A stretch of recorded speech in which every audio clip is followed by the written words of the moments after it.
tarde. Boa tarde a todos. Conforme fui apresentado, eu sou da RNP, sou da área de engenharia. E falar um pouquinho sobre esse projeto que estamos atuando com a Chesf, que é um projeto basicamente focado em compartilhamento de infraestrutura. Na verdade, eu não vou ficar falando só do projeto em si com a Chesf, mas sim do modelo adotado pela RNP para a construção de um novo backbone. Dentro da nossa agenda, aqui eu vou, para nivelar um pouquinho o conhecimento e entendimento da RNP, eu vou falar um pouquinho sobre a empresa, nossa infraestrutura, sobre o porquê de construir ou compartilhar, aí focando diretamente no projeto da Chesf, vou falar um pouquinho da empresa e como funciona essa parceria e todos os resultados esperados. A RNP, eu acho que muitos aqui conhecem, mas ela surgiu em 89, criada pelo antigo Ministério da Ciência e Tecnologia, e o foco dela era estudar, que no início era pouco conhecido, um negócio chamado internet, e criar uma infraestrutura acadêmica para serem utilizadas pelos pesquisadores. E, a partir de 2005, foi criado o primeiro backbone acadêmico nacional, na verdade, foi o primeiro backbone de uma instituição acadêmica na América Latina. O público-alvo da RNP são universidades, institutos de pesquisas, bibliotecas, laboratórios, e o nosso foco é atuar com, principalmente, instituições de ensino e pesquisa, como diz o nosso nome. Hoje, a gente atende em torno de 4 milhões de alunos e professores. Além disso, está numa faixa de 1.300 a 1.400 instituições que são atendidas pela RNP hoje. E todas essas instituições, como diz o nosso público-alvo, têm fins de pesquisa. Como nessa apresentação vou falar um pouco alguns termos, e gostaria de esclarecer só um pouquinho esses termos. O nosso backbone ele é denominado rede IP. Esse IP é proposital, esse E aí, que é da árvore IP, é só um trocadilho. E vou falar um pouquinho das instituições usuárias, os nossos circuitos internacionais e também os pontos de troca de tráfego do PTT. Nossa infraestrutura ela é formada por diversos enlaces de 10 GB e alguns outros de menor capacidade, que são basicamente e principalmente na região norte. Isso, como foi apresentado até durante o PTT Fórum, nós temos uma certa carência ainda na região norte, que nós queremos suprir através do projeto do Amazônia Conectada, que foi apresentado pelo Marco Montoro. E essa carência nós só conseguiremos cumprir depois que esses projetos aí de interiorização sejam cumpridos. E nessa infraestrutura, hoje nós temos diversos problemas, e eu quis listar esses problemas aí dentro desse slide. Como o nosso backbone ele é formado hoje por capacidade, nós temos uma dificuldade em conseguir ampliar, porque ele fica limitado ao que as operadoras possuem de mercado. O nosso backbone quase todo ele é formado por enlaces da Oi. Esses enlaces eles vieram da anuência da Anatel quando foi feita a aquisição da Brasil Telecom. E tem um prazo final dessa contrapartida, porque hoje a RNP não paga diretamente esses enlaces, e a previsão é que finalize em 2020. Então, a RNP ela tem pouco tempo para mudar a história do backbone dela. E hoje é impraticável você contratar de operadora, você pagar diretamente um enlace aí, ou vários enlaces para completar esse backbone. Então, uma das maneiras que a RNP encontrou para fazer isso é a busca de parcerias para conseguir mudar esse backbone. Além disso, nós temos alguns enlaces também da Telebrás e algumas outras conexões de outras operadoras de menor capacidade. Então, como estava descrito no slide anterior, o nosso backbone ele não é escalável. Para contratar um enlace hoje de uma maior capacidade, acima de 100 GB, além de muito caro, a gente fica preso novamente a uma capacidade, a uma operadora. E essa prisão das operadoras, ela tem um custo muito alto, e por isso que surgiu, em 2014, esse questionamento dentro da RNP. Será que conseguiremos possuir uma infraestrutura, isso até 2020, até o término do backbone da Oi, que seja uma comunicação ainda nacional, que abranja todo o território nacional, que nós mantenhamos todas as nossas conexões internacionais e que seja facilmente expansível? No modelo atual, não é possível. E por isso que nós buscamos outras maneiras de fazer isso. Para fazer uma infraestrutura escalável, ela tem que ser ou própria, e aí ela parte também de um custo muito elevado, porque você iniciar uma infraestrutura do zero, nacional, própria, é um custo muito elevado. Você pode fazer swap de fibra. A RNP ela possui nas suas redes de acesso diversas redes metropolitanas, e essas redes metropolitanas nós avaliamos fazer swap de fibra de rede metropolitana por longa distância. E tivemos algum sucesso nisso. Só que até essas longas distâncias a gente cai em alguns outros problemas que eu vou falar um pouquinho no próximo slide.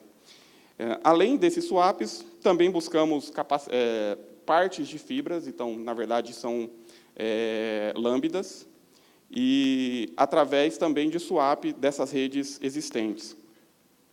E aí um outro ponto que surgiu, que é o que a gente tem trabalhado mais diretamente hoje, é em relação ao compartilhamento de infraestrutura, que basicamente não é só a infraestrutura física, que é a seção de fibra ou uma seção de infraestrutura de postes e outros dutos para a gente passar passar os cabos. Mas a nossa ideia é usar uma infraestrutura totalmente existente, ou seja, já existe uma operação daquela rede, já existe um cabo passado, só que essa rede é ociosa. E hoje nós temos muita fibra ociosa, muita coisa ociosa pelo Brasil.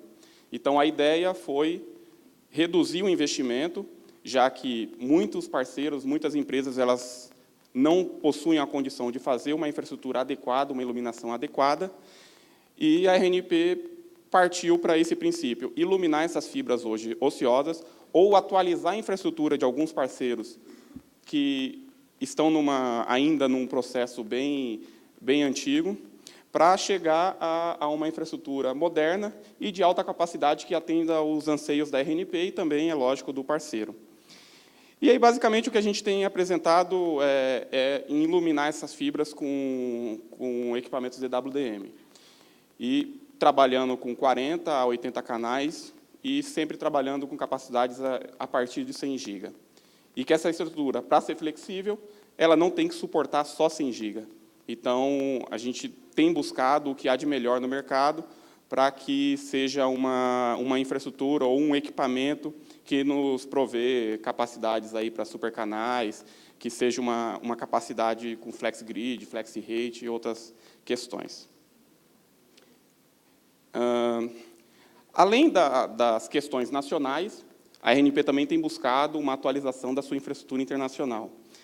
Teve uma apresentação essa semana sobre também na verdade, teve um painel sobre os cabos submarinos e foi citado todos esses 3 cabos aqui, principais, que é o da Eulalink, o Monet e esse da Angola Cables, que interliga a África ao Brasil. A RNP ela está também nesse projeto, mas ela é um cliente desses projetos. Então, nós também buscamos capacidades nisso para poder ampliar a nossa capacidade internacional. E aí, seguindo o mesmo princípio, a nossa conexão internacional, nós teremos direito à faixa de frequência. Então, se a gente hoje está trabalhando com 100 GB, a gente vai poder, no futuro, é lógico, de acordo com a evolução tecnológica, colocar capacidades superiores, já que não limitaremos mais simplesmente ao termo de capacidade. Um outro incentivador à nossa mudança de infraestrutura, de backbone, foi o projeto Bela, que é um projeto em parceria com a União Europeia, que ele visa, principalmente, a conexão do laboratório do observatório lá no deserto do Atacama. Esse observatório ele já está em produção, né, já está em fase final de implantação, e nós temos uma demanda na parte de pesquisa de transportar pelo backbone da RNP, ou seja, pelo Brasil, de Fortaleza a Porto Alegre, alguns canais de 100 GB para esse processo, para esse projeto. Então, essa é uma contrapartida que a RNP tem, assim como outras redes nacionais, como do Uruguai, Colômbia, Argentina.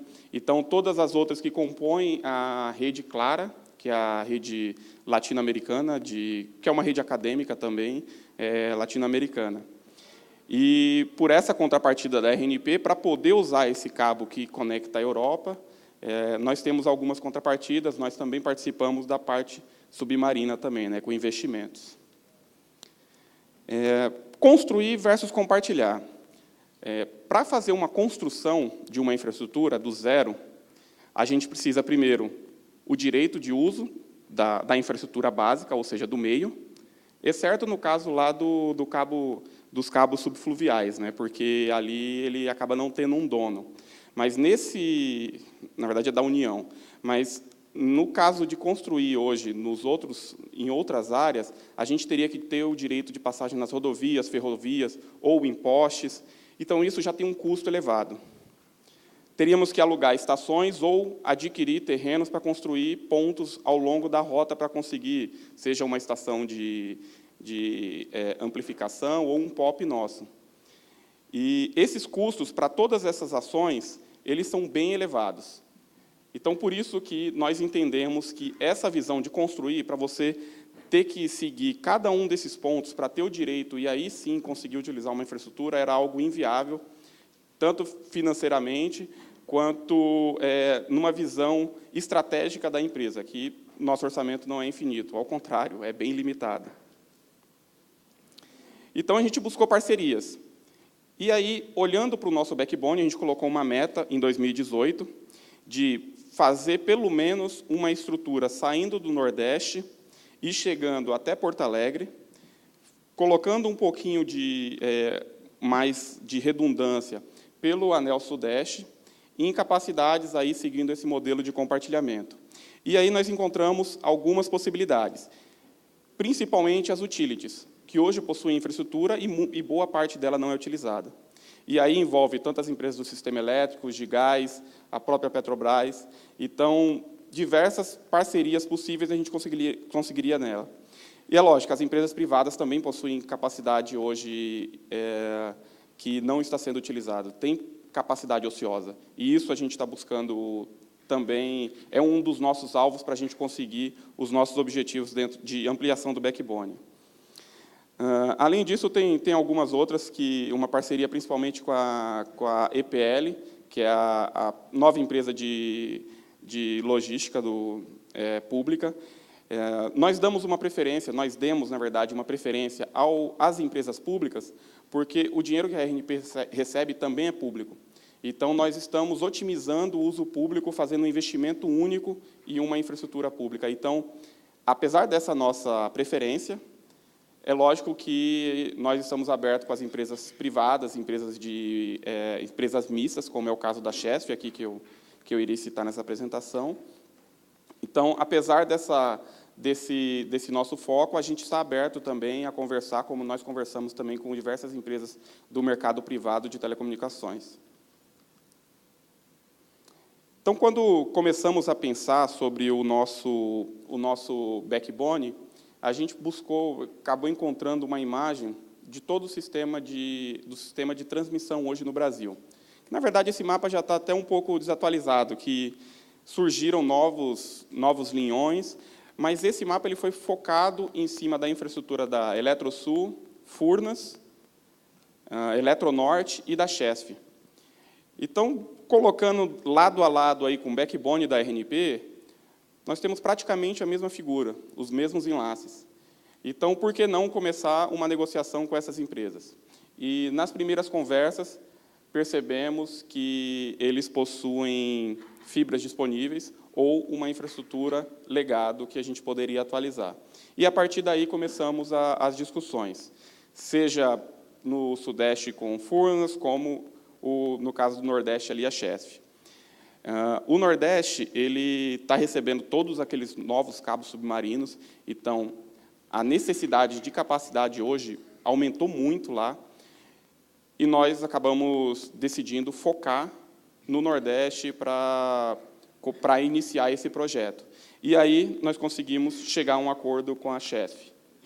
A Chesf, acredito que todos aqui conhecem, é a Companhia Hidrelétrica do São Francisco, que, quando ela foi fundada, ela, assim como as outras principais de economia mista do Brasil, elas foram criadas de maneira regionais. Então, o Nordeste, a Chesf ficou como a responsável.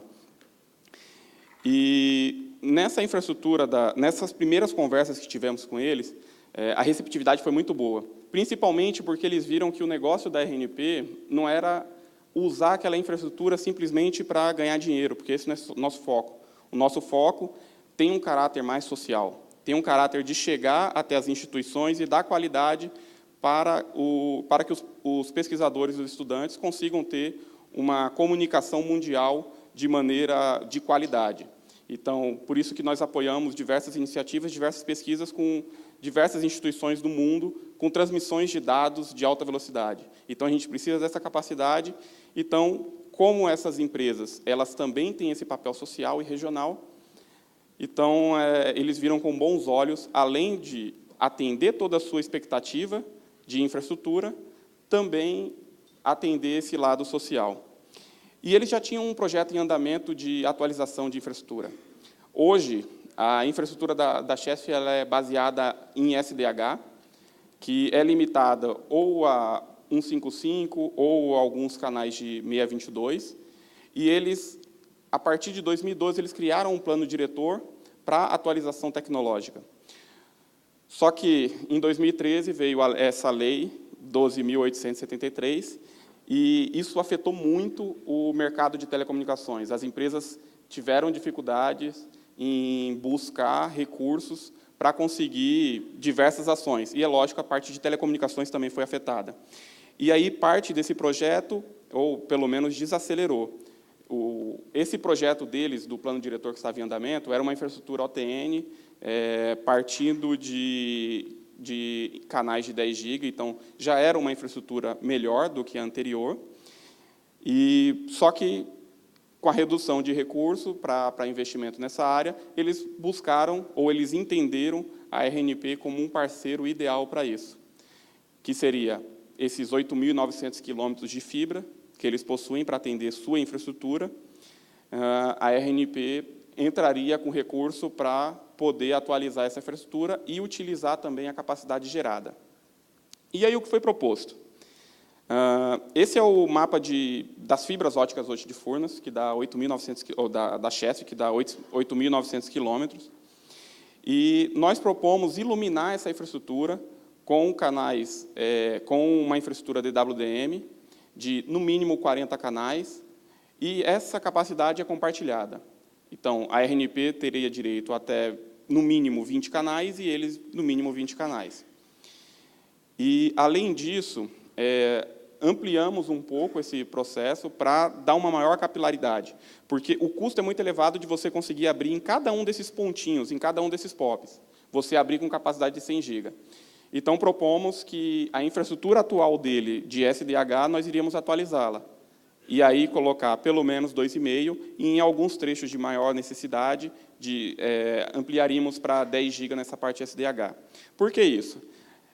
Como eu disse no início, o foco da RNP é o atendimento de instituições de ensino e pesquisa. E, nessa rota, temos diversas instituições que podem ser atendidas. Então, ampliou um pouquinho o nosso foco, que era o backbone, que eram as conexões interestaduais e as conexões entre as capitais, e conseguimos, com o mesmo processo, através do compartilhamento da infraestrutura, chegar até as instituições também do interior, também ampliando e dando uma capacidade, uma velocidade que eles não tinham acesso antes. Porque você chegar hoje em algumas cidades, em algumas regiões, principalmente pensando no Nordeste, olhando o lado mais do Agreste ou a região mais do Sertão, uma capacidade, chegar lá com 1 giga, 1 giga já é algo inalcançável praticamente hoje em alguns lugares. Então, essa capacidade vai render diversos frutos aí nessa área de inclusão tecnológica também da região. Esse acordo ele foi assinado com a Chesf esse ano, em outubro. Nós estamos em fase de escolha de fornecedor para essa infraestrutura DWDM e também para a atualização tecnológica do SDH, mas ele foi dividido em 3 fases. Essas 3 fases, ela inicialmente começa no atendimento de todas as capitais, praticamente todas as capitais do Nordeste, que é seguindo esse trecho em verde, e uma segunda fase, que é menor, em azul, que está prevista para 2018, e aí toda essa rota em vermelho. Notem que no texto eu incluí, além do atendimento das capitais, tem o número de instituições que a gente atende. Essas instituições que a RNP hoje atende, a gente paga para uma operadora, ou para várias operadoras, um custo mensal de um link, de uma capacidade. Então, esse valor, hoje, a gente conseguiria evitar e reinvestir para uma implantação, para uma infraestrutura dessa. O investimento total previsto para esse projeto está em torno de 42 milhões. Todo o investimento ele será feito pela RNP, já que a parceira nossa ela está cedendo a infraestrutura, o acesso, e também ela é responsável pelo OIM. É uma empresa que ela já tem esse serviço, ela já tem o OIM para manter a infraestrutura de telecomunicações dela. Tendo um agente a mais ali, como é a RNP, utilizando essa infraestrutura, para eles não mudou muito o custo. Eles só estão aproveitando o que estava ocioso para conseguir atender a sua capacidade, as suas necessidades, e também agora tem só mais um parceiro ali dentro que está investindo próximo a esse valor aí para atender essa infraestrutura. E, devido a algumas particularidades da legislação brasileira, ou da nossa legislação que atende a RNP, esse mesmo investimento de 42 milhões, se fosse feito pela Chesf, eles poderiam chegar até o dobro, por causa de algumas questões de impostos e outras questões que, quando a gente faz importação de equipamento, nós temos. E a RNP tem algumas vantagens que acaba fazendo um investimento menor. Então, além disso, ainda otimiza essa parte do investimento. É um projeto de 20 anos, então, o direito sobre o uso dessa capacidade será de 20 anos para a RNP, e nós imaginamos aí uma economia em torno de 24 milhões anuais. Essa economia ela vem as instituições que nós iremos atender, todas as instituições ao longo da rota, que dá um total de 39, mais os enlaces de backbone que nós teríamos que pagar no pós-OI a partir de 2020. E ainda nós temos alguns enlaces no Nordeste que a gente atende com isso. Então, a partir de 2020, a nossa economia vai ser em torno de 24 milhões. Esse é o mapa da rede. As cidades aí estão pela simbologia do nome das estações, então, mas, basicamente, é o desenho da infraestrutura do backbone, onde todos esses pontos em verde e em azul são os POPs, seja em verde o POP da Chesf e em azul o POP da RNP. Em cinza são os compartilhados, que nós teremos uma capacidade dividida. E todos os outros pontos em azul são estações que nós usaremos para amplificação, para abertura do SDH, ou seja, abertura de capacidades inferiores, e entre os POPs dos centros regionais da Chesf e dos pontos de presença da RNP, a gente terá a capacidade aí de múltiplos canais de 100 GB. Aí, só fazendo um resumo. Esse projeto com a Chesf, nós pretendemos iluminar 8.000, ou pelo menos nós temos o direito de iluminar 8.900 quilômetros de fibra. Pelo lado da Chesf, o objetivo dela era modernizar a infraestrutura, fazer uma contribuição regional, social também, para a evolução tecnológica regional. E, para a RNP, ela tem diversos objetivos, mas, principalmente, a atualização aí num momento de crise econômica geral, né, que não só o setor público, mas o setor privado também está percebendo, a gente tem que continuar investindo para conseguir chegar em 2020 com a capacidade que a gente espera e com a flexibilidade que a gente espera. Então, esse é um projeto que nos auxilia a chegar a esse ponto.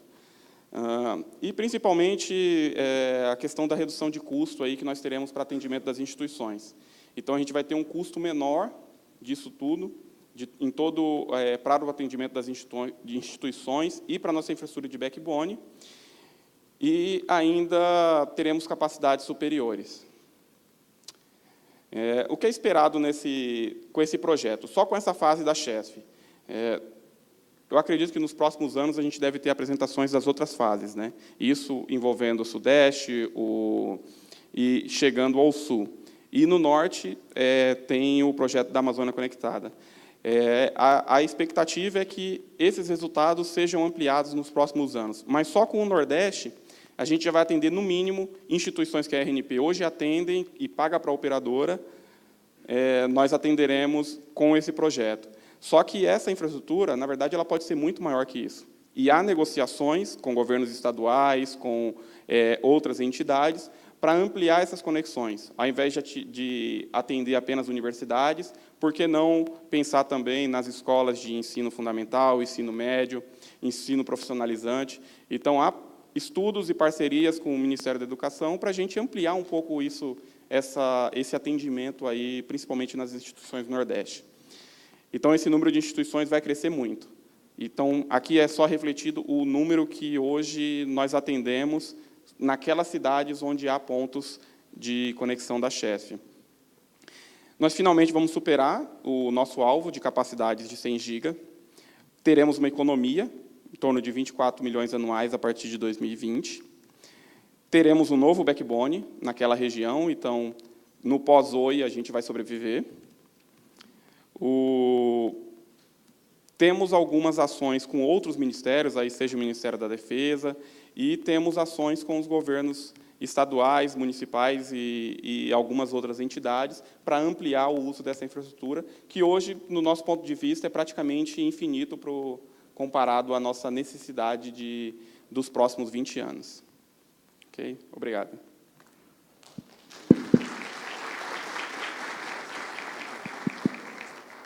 Temos perguntas, pessoal, para o Oswaldo.